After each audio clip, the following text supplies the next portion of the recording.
नमस्कार, बहुत स्वागत है आपका इंडिया न्यूज पर। मैं हूं आपके साथ निहारिका श्रीवास्तव। बुलेटिन की शुरुआत करेंगे बड़ी खबर से। तो ये बड़ी जानकारी आपके लिए।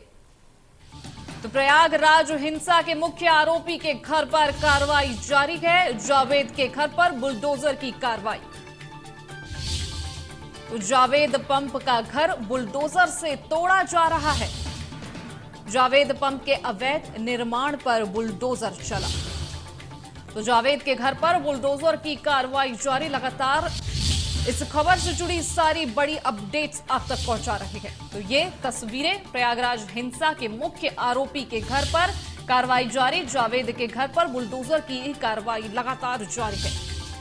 तो जावेद पंप का घर बुलडोजर से तोड़ा जा रहा है। जावेद पंप के अवैध निर्माण पर बुलडोजर चला। तो जावेद के घर पर बुलडोजर से कार्रवाई की जा रही। लगातार इससे जुड़ी सारी बड़ी अपडेट्स आप तक पहुंचा रहे हैं। तो ये तस्वीरें आपको लगातार दिखा रहे हैं कि हिंसा के मास्टरमाइंड के घर पर ताबड़तोड़ कार्रवाई चल रही है। घर ढहाया जा रहा है।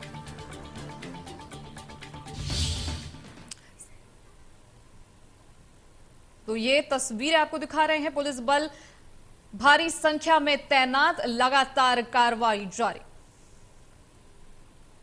तो प्रयागराज हिंसा के मुख्य आरोपी है जावेद उर्फ पंप, जिनके घर पर अब कार्रवाई हो रही है। उत्तर प्रदेश सरकार ने पक्का इलाज करने का पूरा मन बना लिया है और अब ये कार्रवाई जारी। तो कानपुर, सहारनपुर और अब ये प्रयागराज से आपको तस्वीरें दिखा रहे हैं।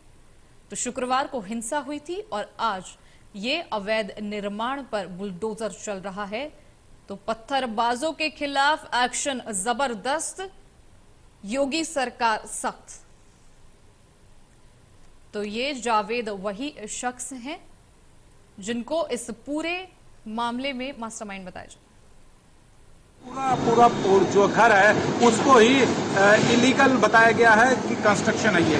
लेकिन अभी फिलहाल जो कार्रवाई हो रही है वो फ्रंट को तोड़ दिया गया, उसके साथ ही जो है वो साइड की भी दीवारें अब गिराई जा रही हैं। सहारनपुर टू प्रयागराज खत्म होगा दंगाराज। तो लगातार आपको तस्वीरें दिखा रहे हैं। भारी संख्या में पुलिस बल आपको नजर आ रहा है। दूर तक सिर्फ पुलिस ही पुलिस नजर आ रही है। ये घर आपको दिखा रहे हैं। घर काफी लंबा, काफी बड़ा है। तो ये कार्रवाई में वक्त लगेगा, लेकिन कार्रवाई लगातार जारी है। 2 बुलडोजर के जरिए कार्रवाई की जा रही है। ये एक्सक्लूसिव तस्वीरें पीछे की तरफ से ये तस्वीरें आपको दिखा रहे हैं। हम सामने की तरफ से भी आपको लगातार तस्वीरें दिखा रहे थे। सामने के गेट को ढाया जा चुका है और अब ये पीछे की जो दीवार है उसको ढा दिया गया है और अब बुलडोजर लगभग अंदर घुसने ही वाला है। तो आपको बता दें कि मुख्य आरोपी जावेद अहमद का अवैध निर्माण का भी उन पर आरोप है। बिना मैप पास कराए उन्होंने ये घर बनाया और ये काफी लंबा चौड़ा घर नजर आ रहा है। तो अटाला हिंसा के आरोपी के घर पर ये लगातार कार्रवाई जारी। आपको बता दें कि यूपी सरकार सख्त है। लगातार योगी सरकार बैठक कर रही है, इस पूरे मामले पर जायजा ले रही है और योगी सरकार ने लगातार ये कहा कि किसी भी दोषी को छोड़ा नहीं जाएगा और निर्दोषी को छेड़ा नहीं जाएगा। तो लगातार ये तस्वीरें आपको दिखा रहे हैं। योगी सरकार ने यह भी कहा कि मौजूदा पुलिस, जिस वक्त अगर पुलिस मौजूद है किसी प्रदर्शन वाली जगह या किसी भी ऐसी जगह, तो वो खुद फैसले ले सकती है। पूरी खुली छूट है पुलिस को कि वो फैसले ले सकती है और इस तरह की मामलों पर कार्रवाई कर सकती है। तो जावेद पंप की बेटी से भी इस पूरे मामले पर पूछताछ हो सकती है और ये तस्वीरें आपको दिखा रहे हैं। थोड़ी देर पहले हमने आपको ये तस्वीर दिखाई थी कि बुलडोजर अंदर जा रहा है। अब आपको जो सामने वाली दीवार है वो भी टूटी हुई नजर आ रही है। अब आर पार नजर आने लगा है, यानी पीछे की जो दीवार है वो भी टूटती हुई नजर आ रही है। ये आपको जूम करके हम ये तस्वीर दिखा रहे हैं कि पीछे की जो दीवार है वो भी टूट चुकी है। आपको ऊपर पंखा नजर आ रहा होगा, यानी बुलडोजर अब पूरी तरह अंदर जा चुका है। तो ये तस्वीरें प्रयागराज से लाइव एक्सक्लूसिव तस्वीरें इंडिया न्यूज उत्तर प्रदेश उत्तराखंड पर आप देख रहे हैं और इस मामले से जुड़ी सारी बड़ी अपडेट्स लगातार आपको दे रहे हैं। तो जावेद वही इंसान है जो इस पूरे मामले के मास्टरमाइंड बताए जा रहे हैं। उनके फोन से काफी आपत्तिजनक चीजें मिली थी, जिसके बाद उनको पकड़ा गया और अब कहा जा रहा है कि उनकी बेटी से भी पूछताछ की जाएगी। तो यूपी सरकार सख्त है, जबरदस्त एक्शन हो रहा है। आपको लगातार तस्वीरें दिखा रहे थे। पुलिस बल तैनात है, महिला पुलिस भी है, क्योंकि ये जानकारी आ रही थी कि हो सकता है महिलाएं भी विरोध करने का कोशिश करें, क्योंकि जहां ये इनका घर है वो मुस्लिम इलाका है। तो ऐसा कहा जा रहा था कि शायद विरोध प्रदर्शन करने की लोगों की तरफ से कोशिश की जाए। इसके चलते भारी पुलिस बल तैनात है पूरी उस गली में। दूर दूर तक आपको सिर्फ पुलिस नजर आएगी। आपको तस्वीरें दिखाए थे और अब ये तस्वीरें दिखा रहे हैं आपको कि बुलडोजर घर के अंदर घुसता जा रहा है और अब ये सारी दीवारों को जमींदोज कर रहा है। तो ये ध्वस्तीकरण की ये तस्वीरें आपको लगातार दिखा रहे हैं।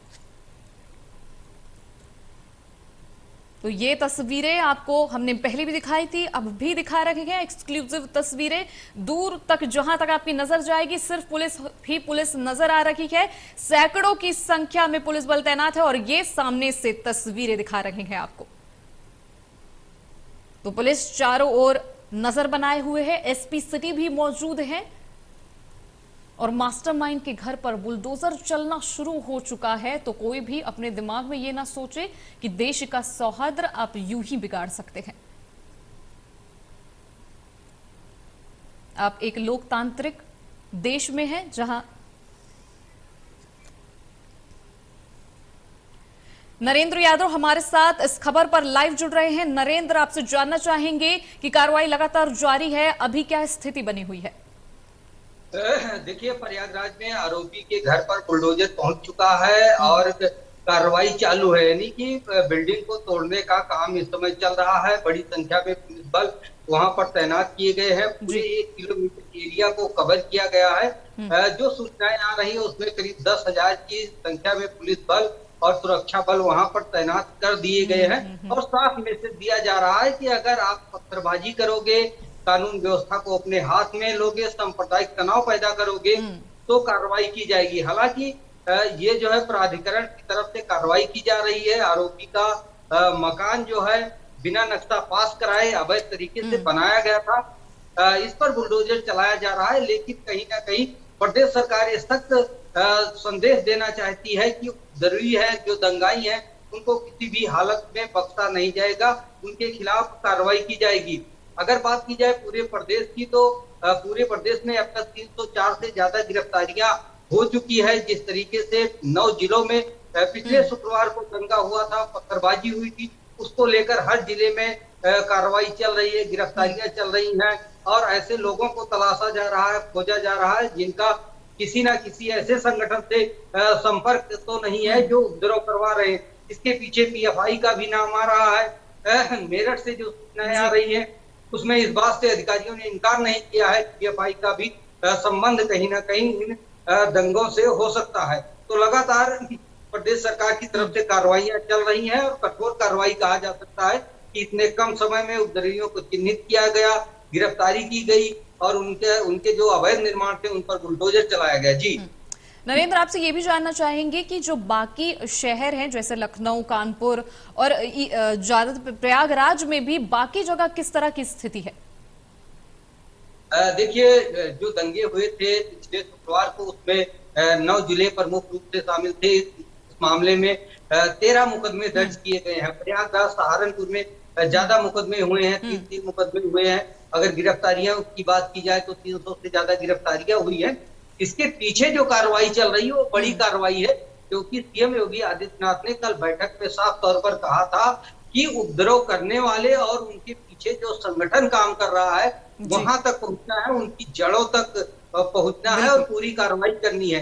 तो जैसे जैसे जांचें आगे बढ़ रही उसमें ऐसे संकेत मिल रहे हैं कि कोई ना कोई संगठन इसमें काम कर रहा है जो प्रदेश में सुनियोजित तरीके से दंगा करवाया, युवाओं को आगे किया और उनको भड़का के पत्थरबाजी और आगजनी की घटनाएं की गई, यानी कि उत्तर प्रदेश के माहौल को खराब करने का प्रयास किया गया।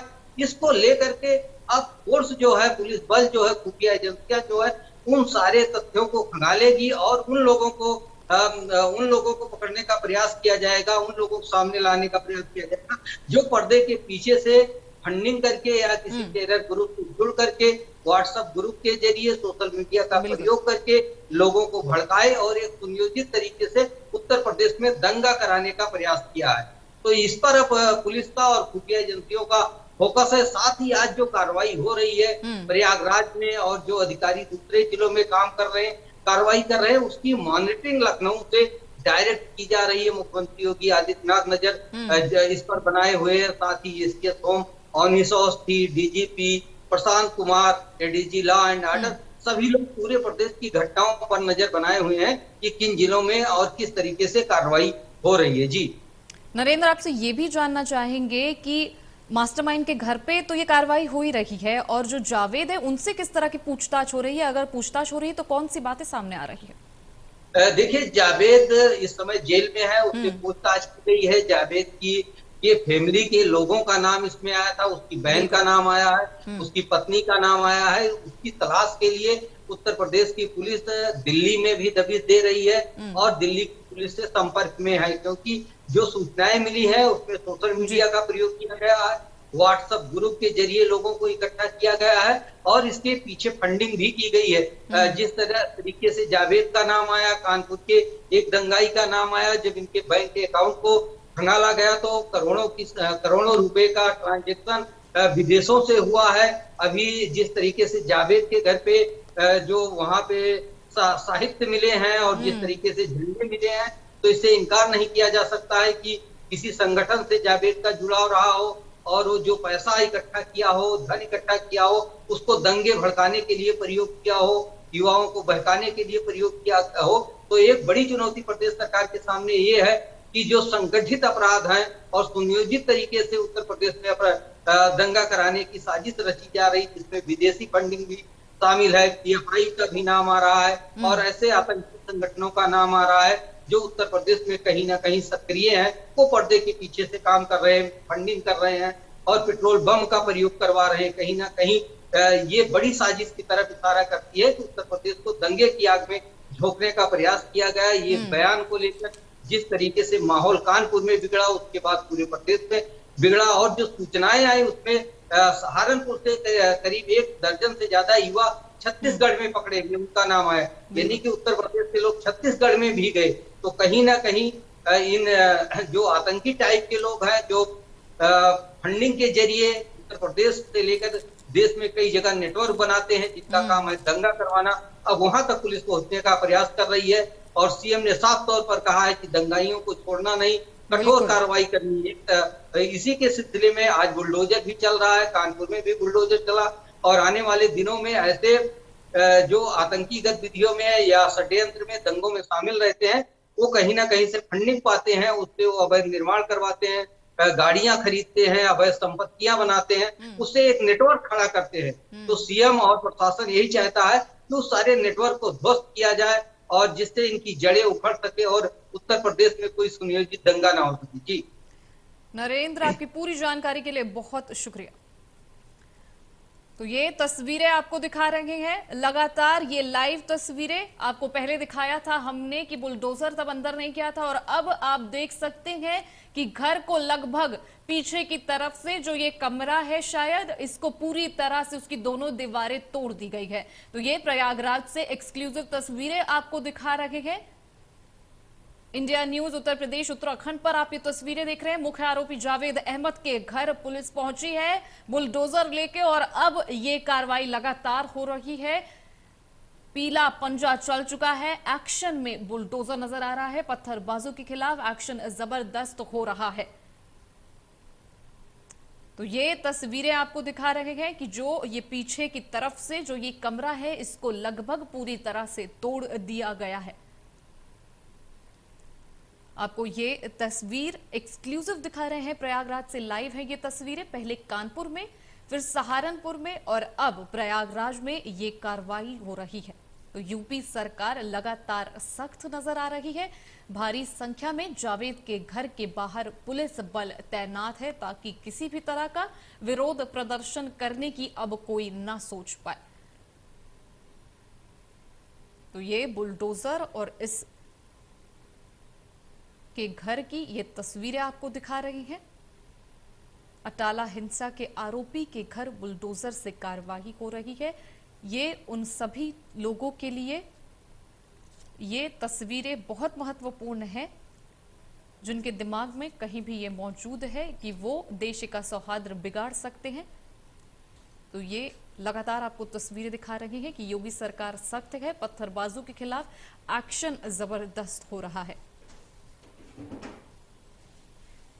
तो आप एक लोकतांत्रिक देश में हैं, आप प्रदर्शन कर सकते हैं, लेकिन आप आगजनी नहीं कर सकते, आप पुलिस बल पर पत्थर नहीं बरसा सकते।